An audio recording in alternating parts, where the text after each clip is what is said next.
نو صلی اللہ فرمائی یا ایوہ الذین آمنوا اے ایمان والو لا تتبعوا خطوات الشیطان اتباع مکوے د قدمونو د شیطان.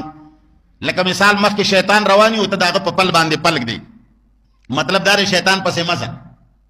ولا تتبعوا خطوات الشیطان اتباع مکوے د قدمونو د شیطان. ومن یتبع او چا چې اتباع وکړه خطوات الشیطان د قدمونو د شیطان فانه یأمر نو یقینا خودنه کوي دا شیطان بالفحشاء د گند کارونو والمنکر او د ناکاره خبرو. اللہ تعالیٰ فرمائی کہ تو شیطان پس روان شي نو شیطان څوک ښځې ته نسیده کوي، گنده خبرې ناکاره خبرې به تا ته ښودنه کوي، په طریقې به دې روان کی، ناکاره ځایونو ته به دې ورسوي. نو اللہ تعالیٰ نصیحت وکړه خلقو له چې خبردار تاسو قرآن اتباع کوئ، د شیطان اتباع. او د شیطان اتباع څه ته وایي؟ الله نه سوا چې چا پسې هم ځې، نو که ته پیر پسې ځې، که مولا پسې ځې، که شیخ پسې ځې، نو دا د شیطان اتباع ده.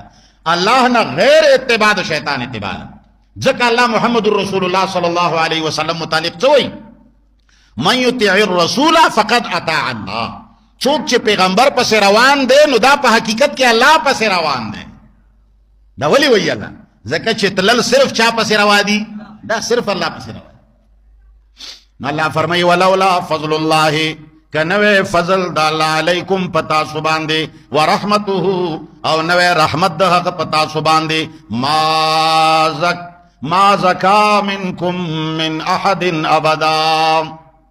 اللہ فرمائی ما زکا منکم پاک بنوے پاتے شوے دا بدنام استاسونا من احد ہتسوک ابدن ہمیشہ دا پارا. اللہ فرمائی کہ چرے دا خدای فضل نوے دا اللہ فضل نوے نو تاسو کې به یو سړی د خلکو د بدنامۍ نه خلاص.